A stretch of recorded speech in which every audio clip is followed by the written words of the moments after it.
ക്കും മാതാവിനും ഹൃദയം നിറഞ്ഞ നന്ദി പറഞ്ഞുകൊണ്ട് ഞാൻ എൻ്റെ സാക്ഷ്യം തുടങ്ങുകയാണ്. എൻ്റെ പേര് ജൂബിത, ഇതെൻ്റെ ഭർത്താവ് ജോമോൻ. ഞങ്ങൾ വയനാട്ടിൽ നിന്ന് വരുന്നു.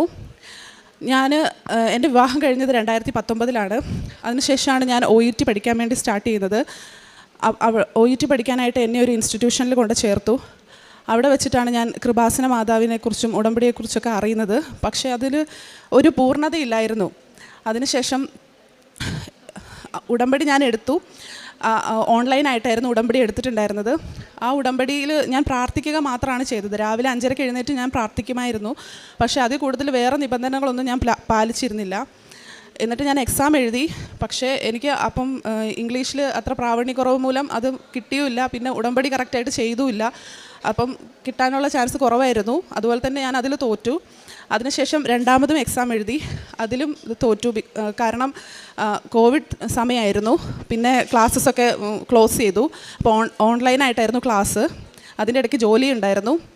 അങ്ങനെ അത് പഠിച്ചെഴുതി. പക്ഷേ അതിലും മാർക്ക് കിട്ടാത്തത് കാരണം അതും അവിടെ ഞാൻ ഫെയിലാവുമായിരുന്നു ചെയ്തത്. അതിനുശേഷം പിന്നീട് എനിക്കൊരു കുഞ്ഞ് ജനിച്ചു. കുഞ്ഞുണ്ടായി കഴിഞ്ഞപ്പോഴും ഇനിയും പഠിക്കാൻ എല്ലാവരും എന്നോട് പറഞ്ഞു. അങ്ങനെ മൂന്നാമത്തെ പ്രാവശ്യവും അത് ഞാൻ ആത്മാർത്ഥമായി പഠിച്ചിട്ടാണ് എഴുതിയത് പരീക്ഷ. പക്ഷേ അതിലും വളരെ സങ്കടം എന്ന് പറയട്ടെ, അതിലും ഞാൻ തോറ്റു. അപ്പോൾ പഠിച്ച കാരണം എനിക്ക് കുറച്ച് വിഷമം ഉണ്ടായിരുന്നു. എന്നാലും ഞാൻ അധികം പ്രാർത്ഥനയിലോട്ട് വന്നിട്ടില്ലായിരുന്നു. അപ്പോൾ എല്ലാവരും പറഞ്ഞു, ഇത്രയും നന്നായി പഠിച്ചല്ലോ, ഇനിയിപ്പം പേടിക്കേണ്ട, ഒരു പ്രാവശ്യം കൂടി എഴുതുക, എന്നാൽ ജയിക്കുന്നു. അങ്ങനെ നാലാമത്തെ പ്രാവശ്യവും ഞാൻ പഠിച്ചു. പിന്നെ പ്രാർത്ഥിക്കാനും തുടങ്ങി അതിൻ്റെ കൂടെ. അങ്ങനെ ഒരു ഡേറ്റ് എടുത്തിട്ട് അതിൽ എക്സാം എഴുതി. ആ എക്സാമിന് അതുപോലെ തന്നെ പഴയ പോലെ തന്നെ ചെറിയ ചെറിയ പോയിൻറ്റുകളുടെ വ്യത്യാസത്തിൽ ഞാൻ തോക്കുകയാണ് ചെയ്തത്. അപ്പം തീരെ സഹിക്കാൻ പറ്റുന്നില്ലായിരുന്നു. ഭയങ്കര വിഷമമായിരുന്നു. അങ്ങനെ ഞാൻ തന്നെ വിചാരിച്ചു, ഇനി എന്തായാലും പരീക്ഷ എഴുതിക്കൊണ്ടിരുന്നിട്ടുണ്ടെങ്കിൽ എൻ്റെ എക്സ്പീരിയൻസ് പോവുകയുള്ളൂ. അപ്പം ഞാൻ എന്തായാലും ജോലിക്ക് കയറാമെന്ന് വിചാരിച്ചു. അങ്ങനെ കൊച്ചിനെ എൻ്റെ വീട്ടിലാക്കിയിട്ട് ഞാൻ തൊട്ടടുത്തുള്ള ഒരു ഹോസ്പിറ്റലിൽ ജോലിക്ക് കയറി. അവിടെ ജോലിക്ക് പോയി വരാൻ എനിക്കൊരു 1 മണിക്കൂർ ദൂരമുണ്ട്. ആ 1 മണിക്കൂർ ദൂരം ബസ്സിലിരുന്നുകൊണ്ടായിരുന്നു ഞാൻ പിന്നെ പൂർണ്ണമായിട്ടും പ്രാർത്ഥനയിലേക്ക് തന്നെ തിരികെയായിരുന്നു. പക്ഷേ ഞാൻ ഉടമ്പടി എടുത്തിട്ടുണ്ടായിരുന്നില്ല. അങ്ങനെ പ്രാർത്ഥിച്ച് അങ്ങനെയാണ് ഞാൻ കൃപാസനത്തെക്കുറിച്ച് കൂടുതൽ അറിയുന്നത്. അച്ഛൻ്റെ ടോക്കുകളും ധ്യാനങ്ങളൊക്കെ കൂടാൻ തുടങ്ങിയത് ആ പ്രാർത്ഥനയിലൂടെയാണ്, യാത്രയിലാണ്. അങ്ങനെ ഞാൻ പ്രാർത്ഥിച്ചുകൊണ്ടിരിക്കുമ്പം എക്സാം എഴുതണമെന്ന് തോന്നി, പക്ഷേ എഴുതിയില്ല. അതിന് മുന്നേ തന്നെ എൻ്റെ ഒരു ഫാമിലിയിൽ നിന്ന് തന്നെ എല്ലാവരും പറഞ്ഞു, ഇങ്ങനെ ഒരു കെയർ അസിസ്റ്റൻറ്റിൻ്റെ ഒരു ഓഫറുണ്ട് അയർലൻഡിലേക്ക്.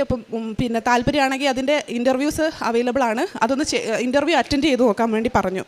അങ്ങനെ ഞാൻ ഇൻ്റർവ്യൂ അറ്റൻഡ് ചെയ്തു. ആ ഇൻ്റർവ്യൂവിൽ ഞാൻ സെലക്റ്റായി. അപ്പോൾ അച്ഛൻ ഇവിടെ പ്രസംഗത്തിൽ, ഒരു പ്രാവശ്യത്തെ അച്ഛൻ്റെ പ്രസംഗത്തിൽ ഞാൻ കേട്ടിട്ടുണ്ടായിരുന്നു, നമ്മളത്രയ്ക്ക് സങ്കടത്തിലായിരുന്നു ഞാൻ ആ ഇൻ്റർവ്യൂ ഒക്കെ അറ്റൻഡ് ചെയ്തത്, എത്രയും പരീക്ഷ എഴുതി ജയിക്കാത്ത കാരണം. അപ്പം മാതാവ് എന്നെ ആ ഇൻ്റർവ്യൂവിൽ ജയിപ്പിച്ച് എന്നെ ലിഫ്റ്റ് ചെയ്ത് പെട്ടെന്ന് എനിക്ക് പ്രോസസ്സിങ് നടത്തി. Within 3 months. ഞാൻ വിചാരിച്ചു 1 വർഷമൊക്കെ എടുക്കും അയർലൻഡിലേക്ക് പോകാൻ. പക്ഷേ വിത്തിൻ 3 months എനിക്ക് അവിടേക്ക് എത്തി. അവിടെ ഞാൻ കെയർ അസിസ്റ്റൻ്റായിട്ട് ജോലിക്ക് കയറി. അതിനുശേഷം പിന്നെയും ഒരു പ്രതീക്ഷ എന്താണെന്ന് വെച്ചാൽ അവിടെ എത്തി, ഇനിയിപ്പം ഒരു പരീക്ഷ എഴുതി എനിക്ക് അവരെ കൊണ്ടുവരാലോ എന്നുള്ള പ്രതീക്ഷയിൽ ഞാനങ്ങനെ OET വീണ്ടും പഠിക്കാൻ തുടങ്ങി. അവിടെ വെച്ച് ഒരുപാട് കുട്ടികൾ എൻ്റെ കൂടെ ഇല്ലെങ്കിലും പുറത്ത് കുട്ടികളൊക്കെ പഠിക്കുന്നുണ്ടായിരുന്നു. അങ്ങനെ അവരിൽ നിന്നൊക്കെ ചോദിച്ചറിഞ്ഞ് ഞാനൊരു ട്യൂട്ടറൊക്കെ വെച്ച് ഞാൻ പഠിക്കാൻ തുടങ്ങി. അങ്ങനെ ആ പഠിക്കുന്നതിൻ്റെ ഇടയ്ക്ക് ശരിക്കും എൻ്റെ മനസ്സിൽ ഞാൻ ഒരുപാട് പരിത്യജിക്കണം, ഒരുപാട് കാര്യങ്ങൾ ഞാൻ മാതാവിന് ഈശോയ്ക്ക് വേണ്ടി പരിത്യജിക്കണം എന്ന് എനിക്ക് തോന്നി. അങ്ങനെ എൻ്റെ ജോലി ഞാൻ അതിന് പ്രധാനമായിട്ട് ഉപയോഗിച്ചു. മറ്റുള്ളവരൊക്കെ ചെയ്യാൻ മടിക്കുന്ന പല കാര്യങ്ങളും ഞാൻ ഈശോയ്ക്ക് സമർപ്പിച്ച് ചെയ്യാൻ തുടങ്ങി. അങ്ങനെ ഞാൻ ആ പ്രാവശ്യം ജനുവരി 13 എൻ്റെ പരീക്ഷ, 2023. ആ പരീക്ഷയിൽ ഞാൻ എഴുതി.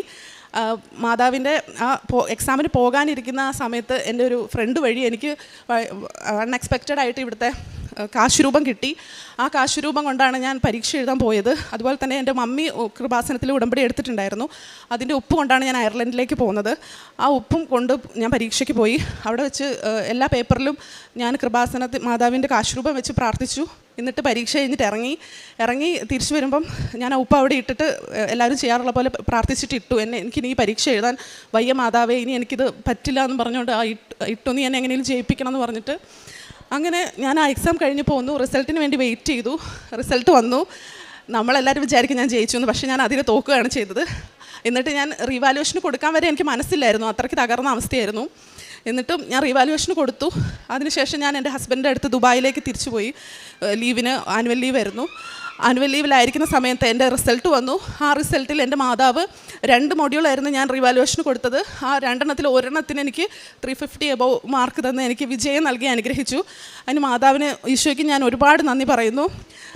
അതിനുശേഷം പിന്നെ എൻ്റെ പ്രോസസ്സിങ് സ്റ്റാർട്ട് ചെയ്തു. ആ പ്രോസസ്സിങ്ങുകൾ, നഴ്സസിൻ്റെ പ്രോസസ്സിങ്ങുകളൊക്കെ കുറച്ച് തടസ്സങ്ങളായിരുന്നു. പിന്നീട് എൻ്റെ ഹസ്ബൻഡ് നാട്ടിലേക്ക് തിരിച്ചു വന്നു കുട്ടീൻ്റെ കൂടെ നിൽക്കാൻ വേണ്ടിയിട്ട്. ആ സമയത്ത് ഹസ്ബൻഡിൻ്റെ പെങ്ങളൊക്കെ മുഖേന എൻ്റെ ഹസ്ബൻഡ് ഇവിടെ വന്ന് ഉടമ്പടി എടുത്തു. ഉടമ്പടി എടുത്തത് തന്നെ എനിക്ക് ഭയങ്കര ഒരു അത്ഭുതമായിരുന്നു. ഹസ്ബൻഡ് ഉടമ്പടി എടുത്തത് എൻ്റെ ജീവിതത്തിൽ ഏറ്റവും വലിയൊരു അത്ഭുതമാണ് മാതാവ് ചെയ്തത്. അങ്ങനെ ഉടമ്പടി എടുത്ത് ഹസ്ബൻഡ് അതിലൂടെ പ്രാർത്ഥിക്കാൻ തുടങ്ങി. അങ്ങനെ ഞാൻ പരീക്ഷയ്ക്ക് പ്രിപ്പയറായി. ആപ്റ്റിറ്റ്യൂഡ് പരീക്ഷയായിരുന്നു. അവിടുത്തെ അയർലൻഡിൻ്റെ രജിസ്ട്രേഷൻ കിട്ടി നേഴ്സ് ആവണമെങ്കിൽ ആ പരീക്ഷ നമ്മൾ പാസ്സാവണം. അങ്ങനെ അത് ഞാൻ ആത്മാർത്ഥമായിട്ട് എപ്പോഴും ഞാൻ പഠിക്കുമായിരുന്നു. പക്ഷേ എനിക്ക് ഭയങ്കര ഗ്രേസ് കുറവുണ്ടായിരുന്നു. അത് എൻ്റെ ജീവിതത്തിൽ വേറെ എന്തോ കാരണങ്ങൾ കൊണ്ടാണെന്ന് തോന്നുന്നു. പക്ഷേ ഞാനിങ്ങനെ ഒരുപാട് പിന്നെ പരിത്യജിച്ച് പഠിക്കാൻ തുടങ്ങി. പഠിച്ച് എക്സാം ഡേറ്റ് എടുത്തു. എക്സാം ഡേറ്റ് എടുക്കാൻ തന്നെ എനിക്ക് കൺഫ്യൂഷനായിരുന്നു. ഡേറ്റ് എങ്ങനെ എടുക്കണം? ഇത് 2.5 ലക്ഷം രൂപ കൊടുത്ത് എഴുതുന്ന പരീക്ഷയാണ്. അപ്പോൾ നമ്മൾ നന്നായി പ്രിപ്പയർ ചെയ്യണം. അപ്പം എനിക്ക് ഭയങ്കര കൺഫ്യൂഷനായിരുന്നു. പിന്നെ ഇങ്ങനെ ഡേറ്റ് നീണ്ടുപോയിക്കൊണ്ടിരുന്നാൽ നമ്മൾ വീണ്ടും നമുക്ക് പ്രോസസ്സിങ് ചെയ്യേണ്ടി വരും. അത് കാരണം ഒരു ദിവസം പെട്ടെന്ന് എഴുന്നേറ്റപ്പം എൻ്റെ മനസ്സിൽ തന്നെ തോന്നി ഇന്ന് പോയി പൈസ അടച്ച് പരീക്ഷ എഴുതാൻ. അങ്ങനെ ഞാൻ ആ ദിവസം എന്നെ മാതാവ് കൊണ്ടുപോയി ബാങ്കിൽ പോയി ഞാൻ പൈസ അടച്ചു. അങ്ങനെ ഞാൻ ഡേറ്റ് എടുത്തു എക്സാമിന്. ഡേറ്റ് എടുത്തതിന് ശേഷം ഞാൻ പഠിക്കാൻ തുടങ്ങി. നന്നായി പഠിച്ചു. ഈ ഡ്യൂട്ടി കുറച്ച് ഹെവിയാണ്. നമ്മളിങ്ങനെ പ്രായമായവരൊക്കെ നോക്കുന്നത്. അപ്പോൾ നമുക്ക് ബോഡി പെയിനും എല്ലാം ഉണ്ട്. 12 hours ഡ്യൂട്ടിയാണ്. അപ്പോൾ വന്നു കഴിഞ്ഞിട്ട് നമുക്ക് പഠിക്കണം. എനിക്ക് 24 മണിക്കൂർ തികയാത്ത പോലെയായിരുന്നു പഠിക്കാൻ. കാരണം അവർ ടോപ്പിക്സൊക്കെ എപ്പോഴും മാറ്റിക്കൊണ്ടിരിക്കുന്ന കാരണം എല്ലാം പഠിക്കണമായിരുന്നു. അങ്ങനെ എക്സാം ഡേറ്റ് വന്നു. ഞാൻ ഇതുപോലെ തന്നെ എനിക്ക് കാശുരൂപം എൻ്റെ വീട്ടിൽ നിന്ന് എനിക്ക് അയച്ചു തന്നു. അതും ഉപ്പുമായിട്ട് ഞാൻ പരീക്ഷയ്ക്ക് പോയി. അവിടെ ചെന്ന് ഒരുവിധം ഞാൻ എല്ലാം അറ്റൻഡ് ചെയ്തു. എല്ലാം 10 മിനിറ്റിനുള്ളിൽ ഓരോ മൊഡ്യൂളും തീർക്കണം. 14 മൊഡ്യൂളാണുള്ളത്, 14 സ്റ്റേഷൻസ്. അത് 14 ഞാൻ 10 മിനിറ്റിനുള്ളിൽ തീർത്തു. പിന്നീട് റിസൾട്ട് വന്നു. ഞാൻ വിജയിക്കുമെന്ന് തന്നെയായിരുന്നു ഞാൻ വിചാരിച്ചത്. പക്ഷേ അതിൽ ഞാൻ 3 സ്റ്റേഷൻസ് എനിക്ക് പോയി. അപ്പോൾ ഒരു സെക്കൻഡ് ചാൻസ് ഉണ്ട്. ആ 3 മാത്രം എഴുതിയെടുക്കാം.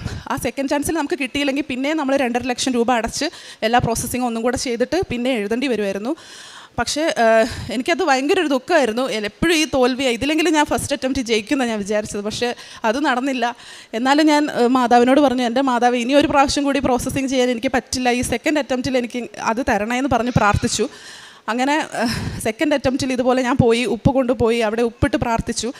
അങ്ങനെ ഫസ്റ്റ് സ്റ്റേഷനിലോട്ട് ഞാൻ കയറുമായിരുന്നു. ആ ഫസ്റ്റ് സ്റ്റേഷനിൽ കയറിയ സമയത്ത് 10 മിനിറ്റിനുള്ളിൽ അത് നമ്മൾ പെർഫോം ചെയ്ത് കാണിക്കണം. അവരോട് എനിക്ക് കുറച്ച് കോൺഫിഡൻസ് ഉണ്ടായിരുന്നു. കാരണം ഞാൻ ഏകദേശം അറിഞ്ഞ എൻ്റെ മുന്നേ ഉള്ളവരോടൊക്കെ ചോദിച്ചറിഞ്ഞ ഏകദേശം ഒരു അറിയാവുന്നൊരു ടോപ്പിക്കായിരുന്നു വന്നിട്ടുണ്ടായിരുന്നു. അപ്പോൾ ഞാൻ വിചാരിച്ചു നന്നായി പെർഫോം ചെയ്യാമെന്ന്. അവിടെ ചെന്ന് 10 മിനിറ്റ് തികയുന്നതിന് മുന്നേ എനിക്ക് അത് തീർക്കാൻ പറ്റിയില്ല. അവരെന്നോട് പറഞ്ഞു നിൻ്റെ ടൈം കഴിഞ്ഞു, നീക്ക് പോകാമെന്ന്. അത് തീർക്കാൻ പറ്റാത്ത കാരണം ഞാൻ അത് തോറ്റു കഴിഞ്ഞാൽ പിന്നെ എല്ലാം പോയി. ഒരെണ്ണം പോയാൽ പോയി, 3 കിട്ടുവാണെങ്കിൽ. പക്ഷേ അതിൽ നിന്ന് ഇറങ്ങി എനിക്ക് പിന്നീടുള്ള 2 സ്റ്റേഷൻസ് ഞാൻ എങ്ങനെ അറ്റൻഡ് ചെയ്തതെന്ന് എനിക്കിപ്പോഴും അറിയത്തില്ല. ഞാൻ കരഞ്ഞുകൊണ്ടായിരുന്നു അറ്റൻഡ് ചെയ്തിട്ടുണ്ടായിരുന്നത്. അങ്ങനെ തിരിച്ചു വന്ന് ഞാൻ വിചാരിച്ചു ഞാൻ എന്തായാലും തോക്കും. എൻ്റെ ഹസ്ബൻഡിനോടൊക്കെ വിളിച്ച് പറഞ്ഞു. അതിനെനിക്ക് ഒരു പ്രതീക്ഷയില്ല. 2 ലക്ഷം രൂപ ഇനി ഉണ്ടാക്കി നമ്മൾ പ്രോസസ്സിങ് ചെയ്യേണ്ടി വരുമെന്ന് ഞാൻ പറഞ്ഞു. അപ്പം ഹസ്ബൻഡൊക്കെ എന്നെ സപ്പോർട്ട് ചെയ്തു. നീ വിഷമിക്കണ്ട, അത് നീ എന്തായാലും ജയിക്കും. അങ്ങനെ ഞാൻ റിസൾട്ടിന് വേണ്ടി വെയിറ്റ് ചെയ്തു, പ്രാർത്ഥിച്ചു.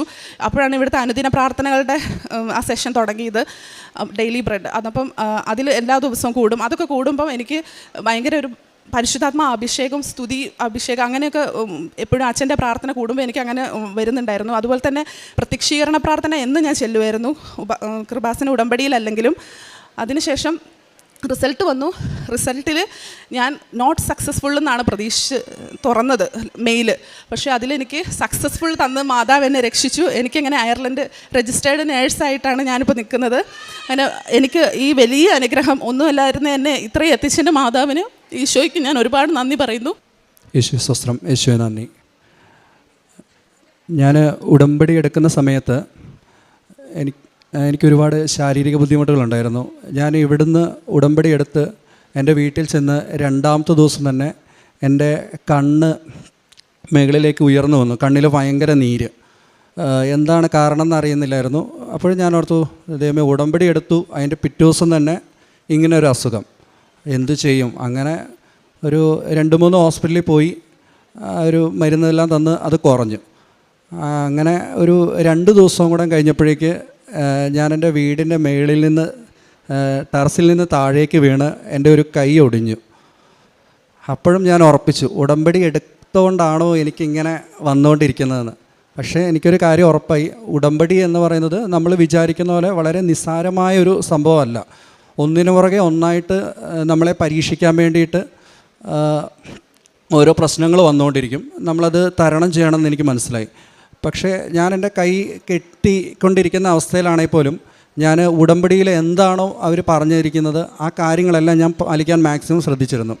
ആ സമയത്ത് നമ്മൾ വൃദ്ധസദനങ്ങളിലാണെങ്കിലോ അതുപോലെ തന്നെ സാമ്പത്തികമായിട്ട് ആർക്കെങ്കിലും ബുദ്ധിമുട്ടുകളുണ്ടെങ്കിലോ രോഗികളുടെ അടുത്തെല്ലാം ഞാൻ ഈ കൈയും വെച്ചുകൊണ്ട് പോകുമായിരുന്നു. പക്ഷേ അതെനിക്കൊരു ഭയങ്കര ബ്ലെസ്സിങ് ആയിരുന്നു എന്ന് പിന്നീടാണ് എനിക്ക് മനസ്സിലാവുന്നത്.